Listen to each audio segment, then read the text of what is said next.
Hi, welcome back to the Peninsulas. Shannon here in Michigan, and I'm going to kind of discuss with you, just like Laura did, how we set up our quail for winter time.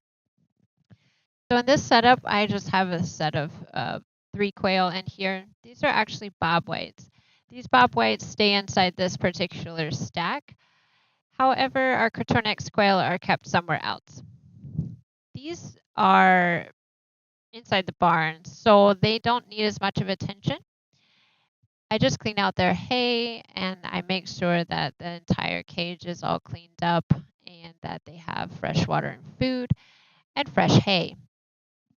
So, because they're in the barn, I don't do a whole lot of structuring for preventing wind and just enclosing them. I will just set up some blankets. Inside, on top of the wire, I have a situation where I use a dish liner in order to keep the hay from falling through to the tray. And I also have it in there because it helps with the feet to not be always on top of the wire. So it's good in the summer, so you just rinse it off. And it's good in the winter because it helps the hay stay inside the cage and not fall through the wire. As you can see, there's a lot of hay that falls through. So it does help a little bit. I'm just going to set up blankets here around the cage itself so that I can just help the drafts be a little bit less for them and their body warmth will kind of stay in there. On top of their cage, I have a towel in between the two cages. I don't have any other quail right now. I use top and bottom kind of as like a hospital for my 6 Coturnix. However, there's no sick Coturnix right now. So everything is clear. I give fresh food, obviously, and fresh water pretty much on a daily basis. I don't have a situation right now in which I will solve the frozen water issue, but we will address that in the next couple of weeks because we're just getting started with some pretty chilly weather. That's basically how I set up the bob whites for winter. The opposite end here is our aviary where we keep our Coturnix. We have about 50 of them right now. They have a lot of extra space and they really like it in here. Our aviary is set up for probably maybe 70 to 100, but we are only going to keep 50 in there. So the solar panels in the back help it warm up. The sun comes in and it warms up the air in the back there. Oh, they don't hurt themselves because this video is sped up, and so they're not rocketing into the top of that. They do fly around. The nice thing about the greenhouse panels is there's a lot of give. So if they do fly into them, like you just saw, there's a lot of give, and I haven't had any of my quail actually hurt themselves. They calm down a lot once I start cleaning up and finding their eggs. Some of them will actually come up to me and peck me, but very playfully. They're very cute and very fun to take care of. So when I'm preparing this for winter time, we are just going to clean it up really, really deeply. And then I'm going to add some extra dirt and soil and lots of hay and pine shavings. So right now I'm just kind of collecting the eggs. They're really hard to find sometimes because they're super camouflaged. So the quail are camouflaged, so you got to be careful not to step on them. But the eggs are even more camouflaged. They blend right into the dirt and the hay. So that's like a fun Easter egg hunt every time you go find eggs. So in this aviary, I have a section in the back where the greenhouse panels are. Then I have a tarp for shade. And then in the front, it's just open to the elements. And we were inspired by this pattern from another homesteader. And that video will be linked in the description of the video. So it takes a little while. I don't do this often. Usually what I do in the summertime is just rake in all of the poop and I add extra soil on top of it.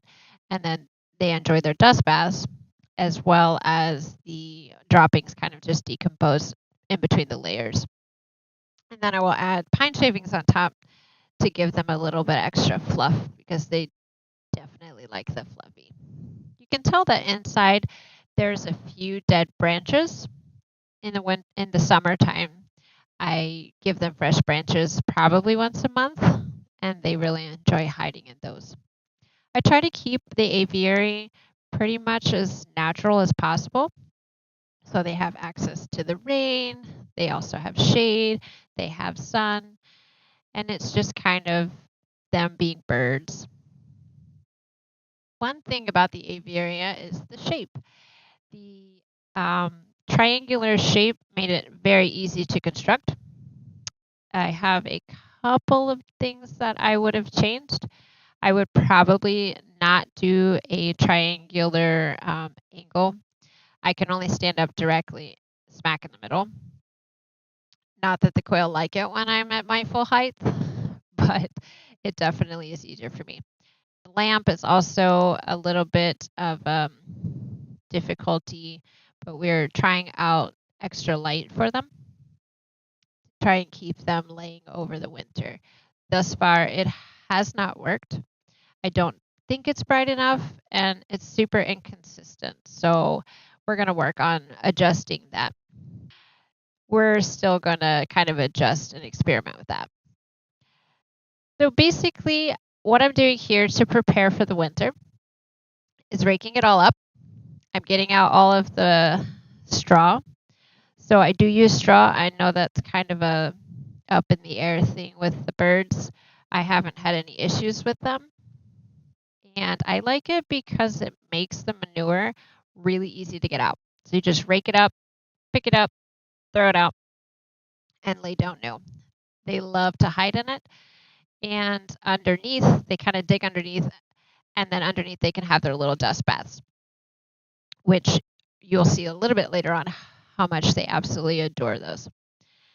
So once I rake all this up, I'm going to use most of the clean hay and shavings that I had just put in there a few days earlier to move to the front of the aviary where the tarp for shade and the all-weather section is.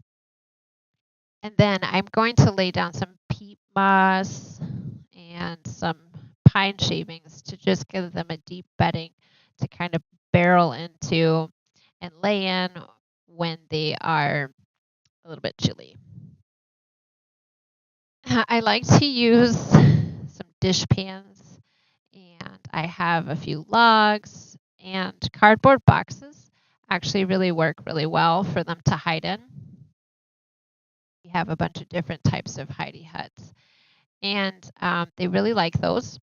Quail likes to hide. I know Laura mentioned that hers like to hide in the little area where they have their sand bath and stuff. But my quail like to hide underneath everything. They hide under the boxes, underneath the pieces of wood and the cinder blocks. They really like to squeeze in the middle of those little cinder block sections. So we also made sure that the cinder blocks are on the side so that they can walk through them and not get stuck inside of them. Because quail are adorable, but not smart. So I make sure that there's nowhere that they can actually get stuck in, that they can't squeeze in between the wire and the wood. So they have a lot of like very specific hidey holes that I know where they are. Yeah, as you can see, there was quite a lot of hay and pine shavings. The hay I actually have, it was harvested kind of from our field. We let it grow, and then our very kind neighbor mowed it for us, and we just raked it up and we stored it after it was dried inside of our barn in just a big pile. So as I'm cleaning and making sure I don't step on any little birdies, I'm kind of rearranging some of their hidey holes and stuff so that they can all be pushed back, because we're going to put up a plastic barrier side that will divide the area where the solar panels, the greenhouse panels are, and the tarp. So we're hoping to get a little bit warmer and less airflow back there, but there's just enough airflow to keep it from getting stagnant.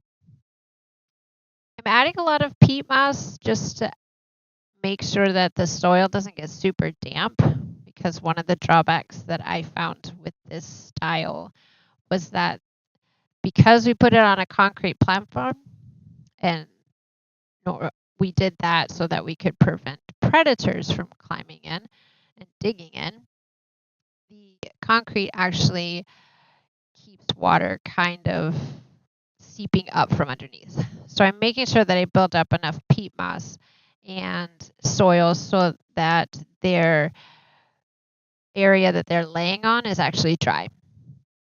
What I didn't know is that peat moss isn't super sustainable. So I'm going to kind of transition to a more sand-based drainage system here. But for now, this is what I had until I realized that peat moss is not super sustainably farmed. So we're going to try to avoid that. But the quails actually really love the peat moss. It becomes an absolute dusty mess, but they love it. They have all the fun after it's freshly laid down. It gives them a nice dust bath. It keeps them warm so they can dig into it. And I mixed it up nicely with some pine shavings, so that gives an extra layer of warmth for them. As you can see, just barely, they all went to the back after I started raking up and throwing the peat moss, and they were just having the greatest time ever, which is so hilarious to watch them take a dust bath. And this is a great time to count your quail if you keep them in an aviary, because as you know, they all look pretty similar and they are difficult to keep track of. But you can see here, after I put all of the fresh peat moss, that they were all in the back, just having the time of their lives, bathing, getting super dusty, making sure that they had like all the dirt everywhere. It was great. And this also is really nice because as we bring the plastic in, they're distracted. They are all already to the back. They're not going to be afraid of us moving the plastic around because they're behind us. So in order to keep the warmer air on that side, even though it's not an insulated barrier, it does help a little bit. So we just stapled it up. Fortunately, the staples did not work to keep it stapled up there. So we had to go back in a couple of days later and use washers and screws. Those really helped hold it up. So we're just kind of creating that barrier, giving them a place to choose to go when the weather is kind of icky. And so they're going to have boxes and stuff back there, and we're cutting a hole so that obviously I can get back there and clean it up and make sure they have food and water on that side, and make a human-sized hole. Don't just let it be tiny, because that doesn't work. Yeah, and so we're going to just anchor it down and make a little tunnel for them.